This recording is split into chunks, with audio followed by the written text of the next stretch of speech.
Hello, everyone, and welcome back to the Rookies podcast. I'm your host, Olivia Sala, alongside Alize Temel. And on today's episode, we are joined by three very special guests from the Hamilton Philharmonic Orchestra and Cosmos Sports and Entertainment to discuss the impact of COVID on the performing arts industry. This is a topic that we've been wanting to talk about for quite some time now, so we're excited to get going here. But before we do, let me introduce you to today's guests. First up, we have Executive Director of the Hamilton Philharmonic Orchestra, Kim Varian. So welcome, Kim. Next up, we have the Audience Engagement Coordinator, Heather Hollis. And lastly, we have Senior Manager of Sales and Service for Cosmos Sports and Entertainment, Evan O'Connor. So welcome everyone to the podcast. Thank you so much for joining us today. Let's start off with maybe telling our listeners a little bit about your backgrounds and how you got involved with the HPO. Kim, I'll go to you first. Well, it's a pleasure to be here. Thank you for inviting us. My name is Kim Varian. I'm Executive Director for the Hamilton Philharmonic Orchestra. I've been with the orchestra now in my 5th year, and before becoming Executive Director, I was responsible for the development and communications and strategic partnerships at the organization. So these past many years, I've had an opportunity to meet a lot of our community partners, our patrons, our funders, learn a little bit more about our orchestra and what it means to Hamiltonians in the region. It's been a wonderful, very rewarding career, wonderful organization to work for, and fabulous teammates to work with. Before that, I worked in visual arts and in the not-for-profit sector at large. And my background, my formal training is in business, international business and communications. And that's where I've come from. So I actually joined the HPO many years ago to work together on growing some of our earned revenue and diversifying some of our funding at the organization, as well as, of course, promoting music to our community and managing the fundraising. So that's a bit about me. Awesome. And I'll pass it over to Heather. I have been with the HPO for 10 years this year. Prior to that, I was in the head office at U-Haul for 18 years, nothing fancy. But this is the HPO is my first time in a nonprofit. It is quite different, but I love it. Audience engagement coordinator, what that means is I'm in the box office. I'm in charge of the box office.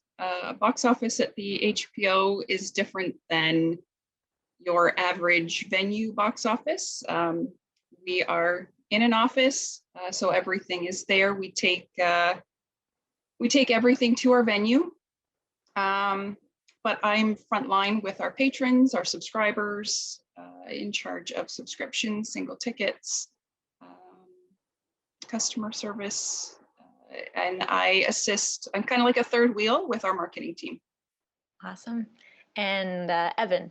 Yep. I've been at Cosmos for just over 5 years now, and been involved in HPO really since I started. They've been one of the staples here at Cosmos Sports Entertainment, and Heather's been our main point really from day one. She's been the all-star. Selling herself a bit short there, saying, "Oh, just a couple." She does everything. She does it all. But yeah, my background, internship with Cosmos Sports, got hired on, and I've been on the sales side of things ever since. And like I said, HPO has been one of the top ones that we've had at Cosmos for a while now. Awesome. Well, again, excited to have you guys on here to talk about the HPO and the performing arts side of things. I did want to ask, could you tell our listeners what is the Hamilton Philharmonic Orchestra? Maybe a little bit about that. Sure, I can start, Heather, and please jump in.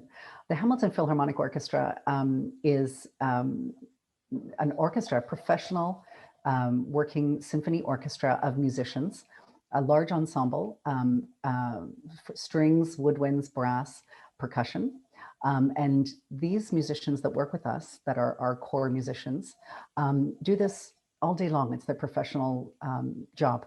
So they're professional artists and musicians that work with our orchestra, and they also work with other orchestras. Some of them work for the National Ballet of Canada, Canadian Opera Company, and other orchestras in the region. So we're very proud to be working with these professional musicians and putting their music on the main stage. So we have several programs. We do main stage performances at the Great Hall, First Ontario Concert Hall, downtown Hamilton. Our music director is Gemma New, who just recently won an American-based, very prestigious Salty Foundation Award for conducting. She's a wonderful force and passionate leader of our artistic team. So she will conduct, our musicians will perform on the main stage. We also do performances in the community. We have several, really many partners that we work with. We run about 80 performances in the community a year, as well as 10 to 15 main stage performances in the concert hall. So we're quite busy. We have everything from literature to gallery series to pop-ups in restaurants and around the city, to an extensive music education program in schools. And we also work closely to mentor the next generation of artists and composers and conductors in our industry. So we have a fabulous composer in residence, Abigail Ritzes-Schulte, who is someone that's in the community quite a lot. So we have quite a breadth and depth of programming that we provide at the HPO on the main stage and in the community. Heather, is there anything that you can add to that? Recently, we have our Intimate and Immersive series, which is contemporary. So we're drawing in new audiences with our Intimate and Immersive. And then we also have our seniors programs, Seniors Talk and Tease, and Senior Symphony Experience. So yeah, we're trying to touch everybody. Awesome. And so I wanted to kind of go to you, Evan. Maybe you can talk about the relationship between Cosmos and the HPO. I know you said that they have been one of the longest running clients here that we've had. So can you maybe talk to the relationship there and the services that we help to provide? No, for sure. Yeah, like they've been around even before I think I even got to Cosmos. But what Cosmos has always provided for HPO was just being kind of like the call center and outreach center to past patrons, and trying to just kind of help them along, just because of how many there are. It is tough to get a hold of everybody. So that's where we come in here at Cosmos. And of course, from time to time, we make it out to a couple concerts ourselves because of how fun they are. At the center there. But no, it's good. Like what Kim mentioned there about even growing like it's similar to like a pro sports team where they create like grassroots programs to grow musicians and build them up. The exact same thing that hockey teams do and other pro teams do. So it's really great that HPO is able to provide that for the community. Sounds great. So let's talk a little bit now about the government measurements and the pandemic. Kim and Heather, you talked about the different programs you have at HPO. I'd like to ask, how have the lockdowns in place, how have they been affecting your performing schedule and your programs? I'm happy to start, Heather. Well, it's been a significant impact. Certainly when everything shut down last March, really this time last March, we had a lot to think about, and we had to try to understand how to work or if we could work in an environment where we knew very little about what was happening with this pandemic or what it meant and what the long-term effects would be. I think at that time in March, we thought this might be a month or two of disruption. I'm not sure how you guys felt, but we thought, well, hard to know what will happen, but here we are a year on. So one thing we quickly have done in this last year is really, we were always so determined to carry on, always so determined to continue to provide music and bring music to the community and engage our musicians. So we have. So we actually took the opportunity to innovate, to really think about how to present music in this time. And even beyond this time, we have been recording when it was safe to gather and get together, socially distant ensembles. We've been focusing on smaller ensembles, so anything from 3 to 5 musicians at a time. Certainly not in the lockdown moments, but when we were in green and better categories, we were recording and broadcasting at later dates. And that gave us a tremendous opportunity to connect with our patrons, to have consistent monthly performances for our patrons this season. So we've had a virtual season of main stage concerts, and we've done the same with our partners. We've reached out to the Hamilton Public and Catholic school boards and Halton school boards, talked to them about music education programming, started recording, and we've moved a lot of our in-class and in-school programs online. So we're learning a lot about technology. We're really, it was a very large pivot to understand what was needed in this time by our community and how we fulfill those needs. So that's what we've been doing, recording and broadcasting, and we think we'll continue that into the future. Yeah, one other program that that we've launched is, not exactly sure of the exact word. It's our senior phone program. Yes. So our composer in residence, Abigail, she does an hour-long talk about different eras. People can call in and actually listen to the program, people who just don't have access to the internet. And it's done wonderfully. No, it's been really, really great for what they've done, especially like the demographic of the HBO is a bit older, so they're not as necessarily tech savvy, and that call-in program was amazing, and everybody really really enjoyed that, and I think it worked out really well. And even on the technology side of things, when they're streaming it, the production is done very well. I was very impressed with it for sure. I think everybody else was too.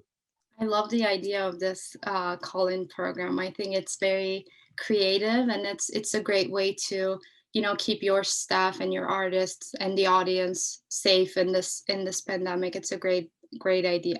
As you said, Kim, you're moving online, you're getting used to it, you're learning new things. How did that affect your staffing and budget? Yes. There were significant changes. In fact, we've just been speaking about them the last few months because, you know, we are quite a small team, but we do say we're small and mighty. We do get a lot done, and we do have a lot of expertise on the team. But certainly tech wasn't something that we did in our primary roles. So there was a lot of learning by all of us, a lot of adapting. And also we did go out and gain some obviously professional expertise. So yes, we had to invest in ourselves, invest in this future, invest in technology. So we did that with some of our savings. And we also retooled some of the staff members, particularly marketing, and certainly Heather in her role. We're very much at the front line of, you know, learning more about how we promote this to our patrons, how they access these online recordings and what that looks like long term. So we've taken this year to really understand that. With we have worked with a media partner to do that. But on internally, certainly from a staff perspective, there was a very large learning curve in getting on these new platforms, these new, applying this technology to our current box office system and processes. So that's what we've done, invest in ourselves and also gain some professional expertise. Actually, just before the pandemic, we had just purchased a new CRM system, which we were learning, just starting to learn. So this year has given us an opportunity to learn it and invest time into it. But also with the tech, that's where Cosmos was really an asset, because them reaching out to our patrons, they were able to explain to them or guide them or let them know, yeah, you can do this, or unfortunately, yeah, there's no internet, so this is the route we're going. So yeah, it's been different. It's certainly a learning experience for, you know, all of us. So my next question, you touched on this a little, actually. You talked about your socially distanced ensembles, and what other measurements did your company take to keep the artists and the staff safe other than moving virtual? Well, we moved virtual and we also went home. That was a big part of it. I mean, immediately last year when we went on stage and told the 50 musicians sitting there and our conductor that we were closing down the rehearsal and going home, we immediately went into lockdown. And that really meant was tooling the staff at home. Everyone went home, set themselves up for work from home. We were very fortunate and also very committed as an organization to care for our musicians. So we were able to pay our musicians for all canceled concerts. That was a priority of ours. And our staff members, we've been able to keep our small staff intact throughout this pandemic, which has been tremendously important to us. So everyone has been working at home in this time safely, not coming to the office even today.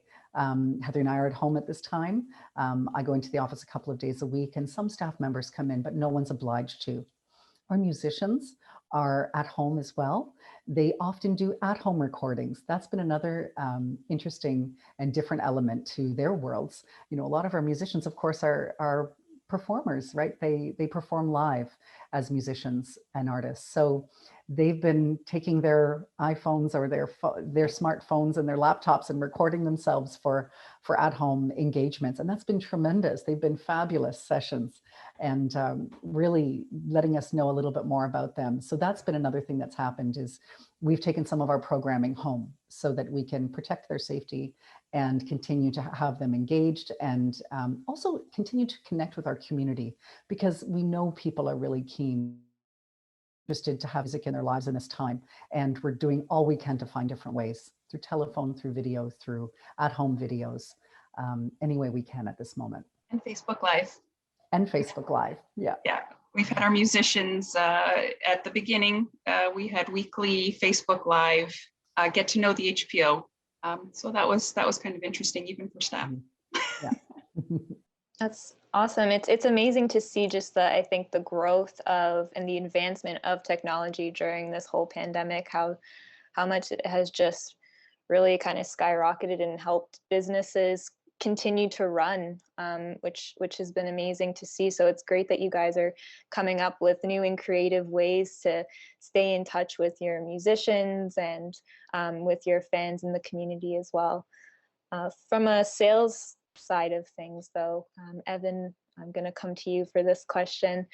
What are some of the differences between the performing arts and sports organizations regarding how you target an audience when it comes to certain sale tactics and strategies? And maybe you can go into a little bit of detail of how you've been able to reach out to the fans of the HBO during this time. There actually haven't been too many differences between reaching out to sports organizations as opposed to the Hamilton Philharmonic Orchestra. It's actually maybe even been a bit easier for the HPO, because there wasn't that much of a gap between having games off per se, concerts off.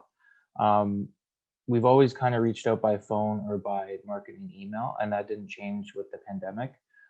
As Heather mentioned, the only thing that kind of changed was when we're explaining what's happening, it's instead of directions to the concert, it's directions to set up an HDMI cord in order to watch the concert live on your TV.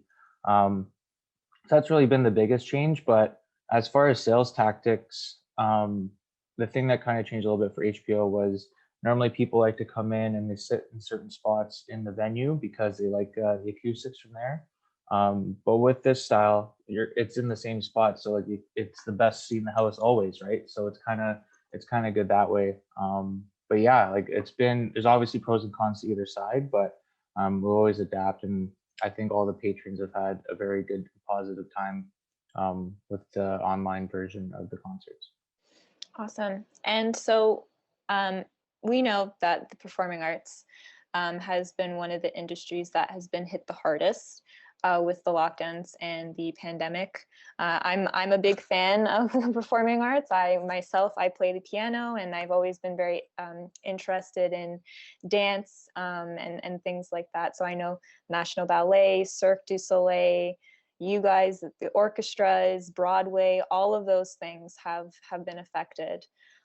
So what are your thoughts on the current measurements that are in place right now in terms of kind of getting back to normal?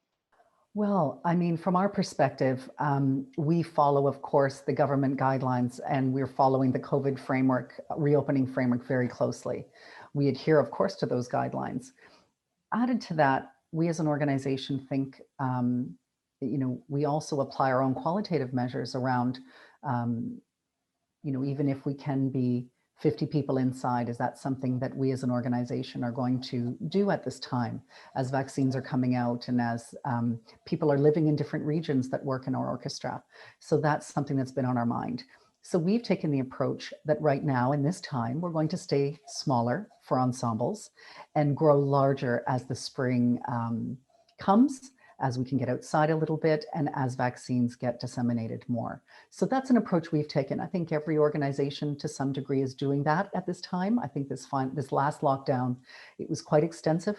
And some are still living through quite a lot of it. And certainly here in Hamilton, we're in red, but it's still very restrictive. And people are, the public health and safety is so important to us. And of course, as citizens, we have a role and a responsibility. And as an organization, we have a role and responsibility, of course, to our musicians and our staff and to our patrons at large. So we find the framework gives us the information we need to help make those decisions. So we actually are just starting to resume recording next. And we've just put out some revisions to the rest of our season to adjust some of our concerts from larger ensembles to slightly smaller, so that we feel we have a better chance at running those successfully. Throughout the whole year this year, we have said this is a virtual season. We will be online only and live if possible. And we continue to say that. We don't really know what perhaps even the next month could hold. So we're trying to manage through by knowing we have virtual performances, very exciting, immersive experiences to share online and from the comfort of your living room, as you say, Evan, in the best seat in the house. And if we can be live later this season or into the summer, we'd love that. But we're not sure that's in the cards yet. Yeah, one other thing would be our venue. We take advice from the venue as far as attendance and seating and how they're going to progress forward once the lockdowns are lifted, whether it's red, yellow, green, or orange. So we take direction from them. Maybe we'll build an outdoor venue and get a big group together and do something like that. That'll be fun for the summer. Well, it's funny you say that, Evan. You know, that's coming up a lot as arts organizations in Hamilton talk a lot about what spaces we have outside for performing arts.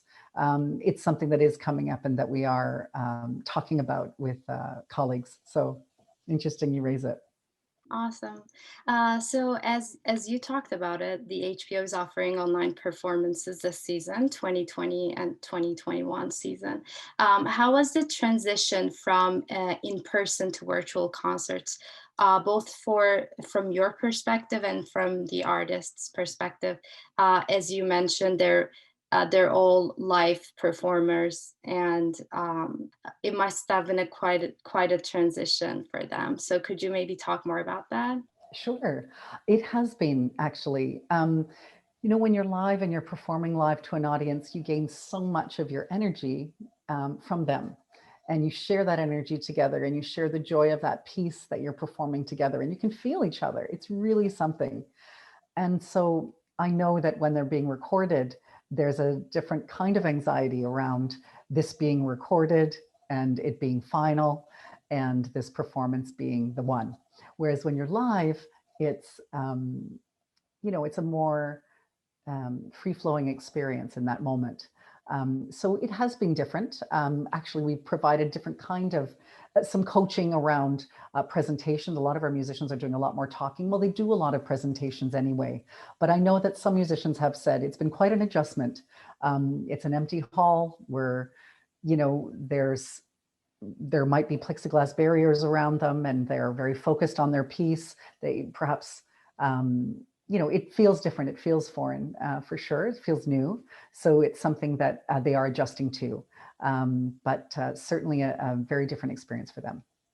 From an organizational perspective, I would say it's planning an entirely different performance, actually, because the technical side really comes to the fore. We're working with audio engineers now and music producers and videographers, and we hadn't had to think about where they're going to stand and be and what they need and the post-production of these videos and that sort of thing. So it's been a real learning and fascinating to understand. And so we're really thinking a lot now about, it's great to record these performances and put them online. And how can we also make them as immersive and evocative as possible? So thinking about the different themes we may have, or or different sort of creative input we might have as we grow in this space, this video space. Heather. Where Kim said that the musicians get the energy, they feel the energy from the patrons. The patrons actually say the same thing. They get the energy, but at the same time, seeing this on their TV or their tablets or their desktop, they've come back with, I can see their facial expressions. Like people who would sit in the second balcony can now see, the violists' expressions and smiles and thought going into the performances. So yeah, there's a lot of positive there too. So what are some of the challenges and opportunities to online concerts from a planning standpoint? You kind of touched on this, how you're thinking more about the post-production and how to place, the post-production staff. So how are you managing the new staff, and what are some of the technical difficulties, for example? What are some of the challenges that you're now facing? Well, in this regard, we work with a partner. So we haven't brought people on staff, although we do have a couple of staff members with technical experience. So some of the things that are on our mind are really the choreography beforehand, the plan, the artistic vision of the video itself. What are we looking to emulate during this performance? What are we looking for? So those are considerations. When it comes to actually thinking about engaging in the production of these, we really do rely on our partners this season. We haven't decided to hire on a team of videographers at this time. That's just cost prohibitive for us. And there are so much expertise out there. So we have an opportunity to work with a lot of wonderful people who do this for a living. And we always say that too. Our musicians are experts in what they do, and we'll work with the people in the same way we work with Cosmos, from a service standpoint. It's been great. So for now, we're working in partnership. So some of the things that in working with them, post-production has been quite involved. So there's a lot of back and forth. We think a lot about the lead time. I think as we go forward with this, with videos, we've learned a lot about the kind of lead time they need to create something and what's an optimal length of from recording to broadcast. Thinking about streaming sometimes, live streaming, which can be exciting, but also nail biting if you're having an internet connection issue. But some of those issues have come up. And then I think, Heather, you'll probably touch on this, but the technological sort of onboarding of our patrons and our community, just the comfort level of what you might have in your home. We can't know. Some of the things that have been a challenge for us is we can't know the sort of Wi-Fi setup people have at home or internet capabilities they have or devices they have. And it's been a real learning curve for us to see just how many, as you mentioned earlier, Olivia, just how many different platforms there are and opportunities there are. And so we have needed to learn about all of them. All right, sounds great. Thanks for that. That was extremely insightful. So my next question is about more of the future of the industry. Do you think online concerts and performances and other virtual services that you're offering are here to stay for the performing arts industry, even after COVID, or maybe possibly when we all get the vaccine? Or do you think the pandemic permanently changed the industry? There's a lot to think about there. I think that the performing arts industry, no question, has been hit tremendously with this pandemic. And I think some of it is permanent. I think about our artists, the artists first, and how their lives have changed in this year. In fact, the HPO is quite fortunate in this regard. Certainly our musicians have been hit extremely hard by this in their work. We have been able to perform, though, socially distant in some way. Many performing arts organizations haven't. Actors, dancers, singers have not been able to gather in any way to perform, but they are finding a way. I think that video will stay. I think into the future, it is an opportunity. It's something that we're committed to. We know that even when we can gather, many won't be comfortable gathering, and that might take some time. But even beyond that, we've learned and seen with our telephone program, as Heather said, there are so many people we've never been able to connect with, and we're connecting with them now. It's been tremendous. So I can't see us moving away from that. And I know other performing arts organizations are thinking the same.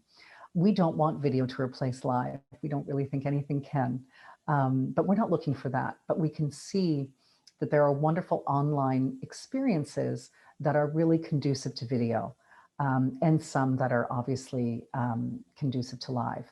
So we are spending our time trying to think about how we can continue to be creative and put out exciting things on video and live. So next season and subsequent seasons, we will be live and digital. So we're adopting digital for the long term. I agree. Patrons as well. There are patrons who haven't felt comfortable coming into the hall for some time, just their age, their eyesight, driving at night, being around crowds. And, you know, it could be that their family has been able to connect them to the HPO again. We've connected to people across Canada, musicians' families who live in BC or Manitoba. They're now able to watch their families perform something that they might not have done. So it would be nice to see it continue. I would say too, and to add to what you're saying, Heather, just about reach and the fact that we are talking about videos, but there's so much more. There's a lot of, in this year, to see how technology has developed and how it's fine-tuned itself and how it's become very user-friendly for the general public has been tremendous. So just thinking about virtual reality and other technologies that have been something that I think haven't been as mainstream as we may have expected. I can see some applications there too for us in the future. So there's an awful lot of opportunity when you think about digital, and it creates a different experience for the patron. So we're excited to explore some of that. Yeah, I see it definitely being a hybrid in the future for sure. It's taken the best of what we've had to do now, and like you mentioned, like you can't really beat the experience of getting dressed up, going to a concert, seeing them live, sitting in the venue. But like you said, when you're maybe in the second balcony, you're not able to see how focused and how good the musicians are. So maybe that's kind of something to adapt for the future, and just kind of make it all blend together very nicely. Great. And so what has the response been like from your fans and your customers when speaking to them on the phones and kind of reaching out to them and telling them about these online concerts and kind of what to expect with that? Maybe Evan, if you want to, I'll answer, sure. No, it's been great. I've always loved talking to HBO customers.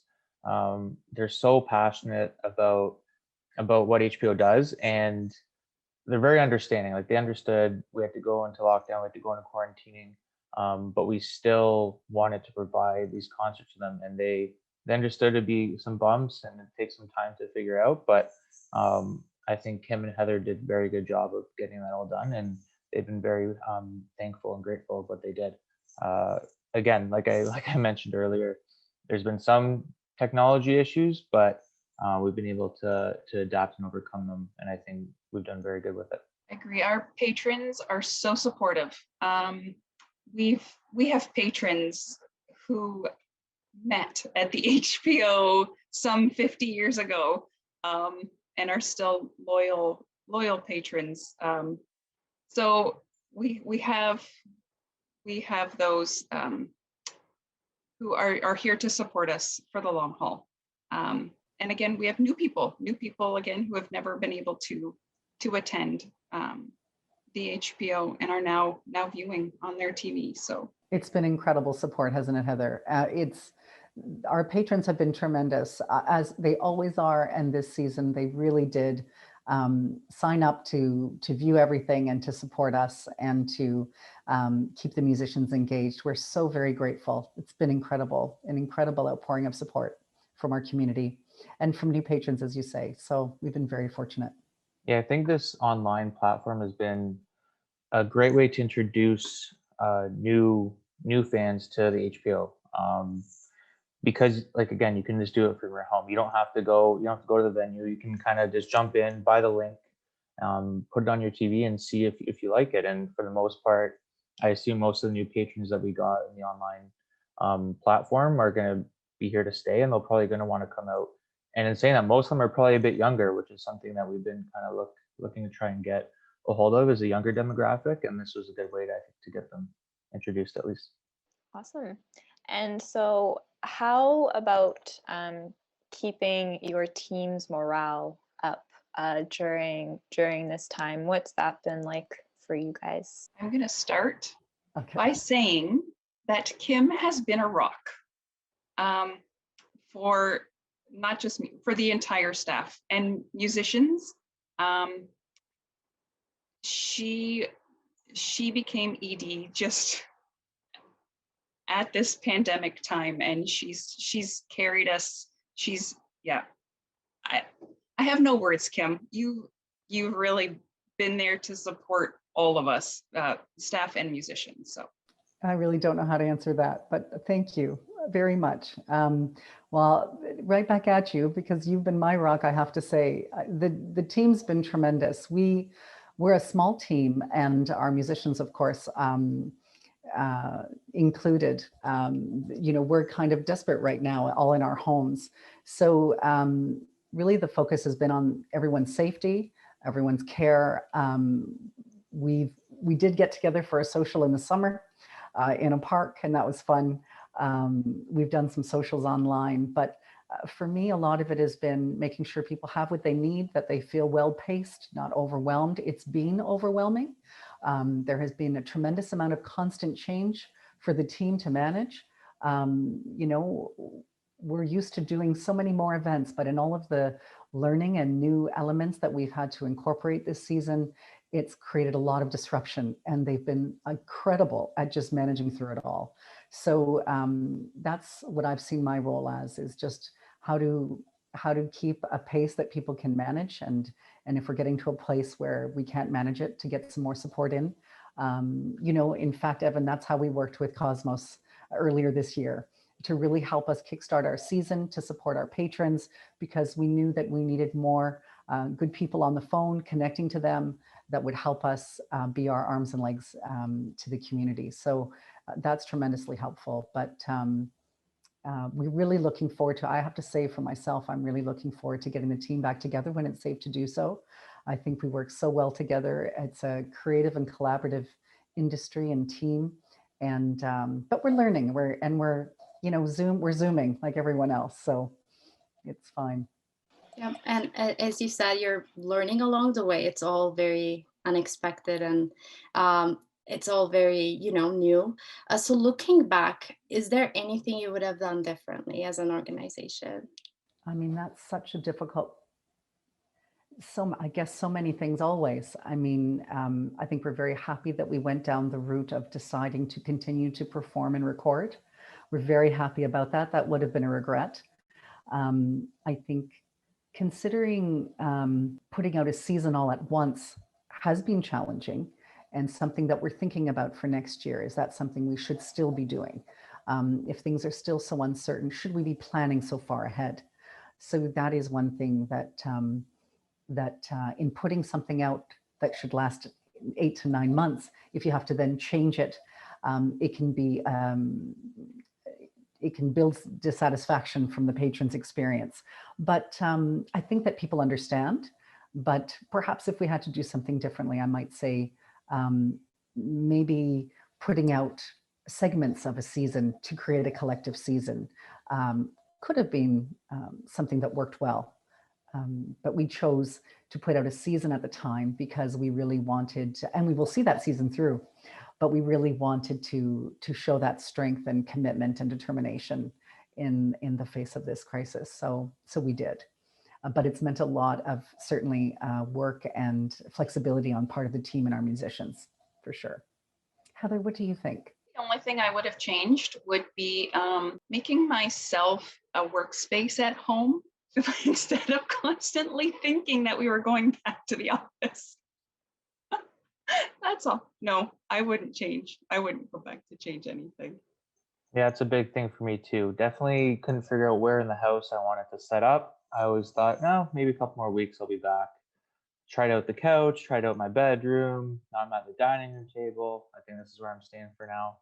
But yeah, no, it's that's been the biggest challenge. I agree as well. Everything else is perfectly done. Yeah. Awesome. So coming down to the last couple of questions here, I wanted to kind of go to you, Evan, for this one, and then if Kim or Heather, you want to jump in as well with some thoughts on this. But how do you make, in your opinion, how do you make such a long business relationship work? What's the secret? It's just the relationship building. Like again, the relationship we have here with Heather, and then like Heather mentioned, having patrons 50 plus years that met each other, and just the passion for HPO. It's hard to ignore and hard not to like. So again, and not just all sales is really about relationship building and having it that way. You can't be fake. You have to be upfront, which what Kim said about we're going to see out the season. We're building it this way. There might be changes, but we want to get this done for you guys. Everyone seems to understand that, and that's really what it is having good relationships and positive relationships down the road. I'd love to add too, Evan, and we couldn't agree more. We've really enjoyed about our relationship and is also we feel our role is to keep you informed of what we're doing and how things are changing. We often have sit downs with your team. We always do before a campaign, but even giving them sort of insight in what's coming down the next year, what services might be required, what's changing, and it really gets your team thinking about, oh, how can we provide support there? So we take it as our responsibility to make sure we keep you well informed about how our programming might change, different services we're thinking of offering. And it's great to get your expert advice on what that might mean and what we might need.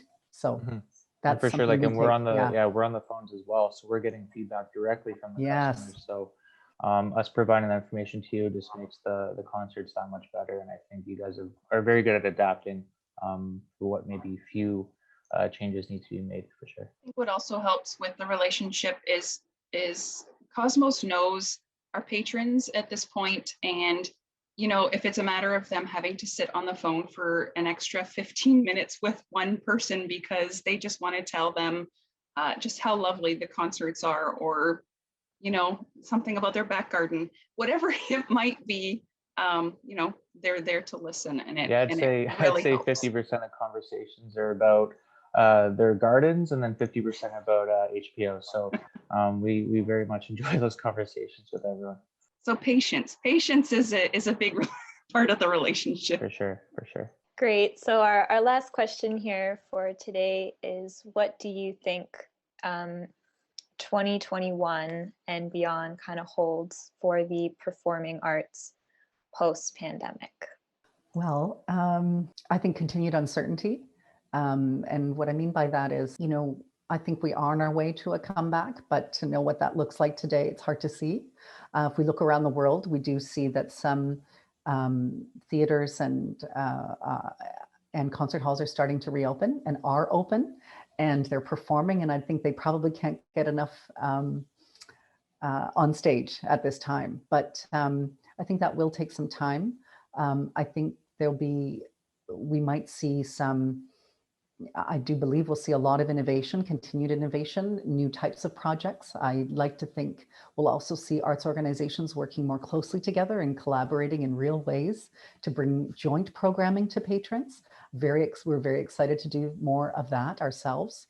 From our perspective, we're scenario planning a lot of different things for the next year or two, thinking about steady monthly concerts or multiple performances for each concert to manage the social distancing, or what that might look like in the concert hall. So wanting to really figure out how we can be live as much as possible in the community, publicly outside, or in the concert hall or elsewhere. So I think we're going to see continued creativity as only the performing arts sector can provide, and certainly some way back.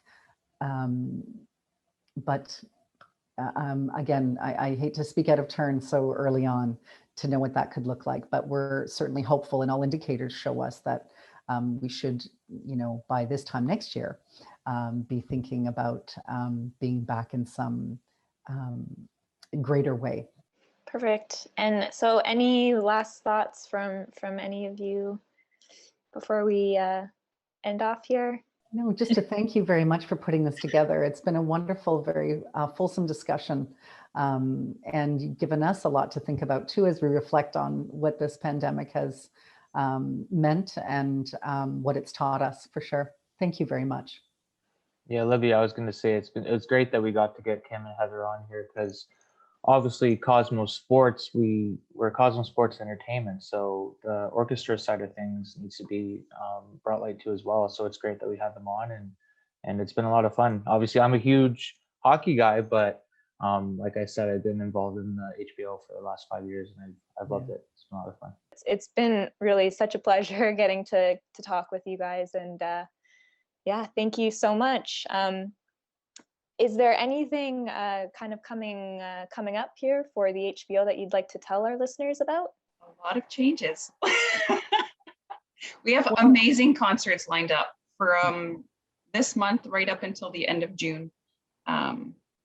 Visit hpo.org. There it is. I was waiting for you to drop it. That's what I wanted to hear. That Yeah, was go to the website, check it out. hpo.org. There it is. Yeah.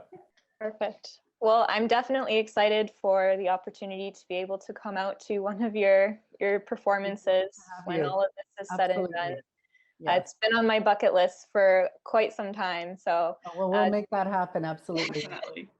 Yeah. Definitely excited for when that day comes, and just thank you so much. It's been such a pleasure having you guys on. Thank you. Thank you. Great to meet you all. Be well. Thank You you. too. Stay Nice safe, to see guys. everybody.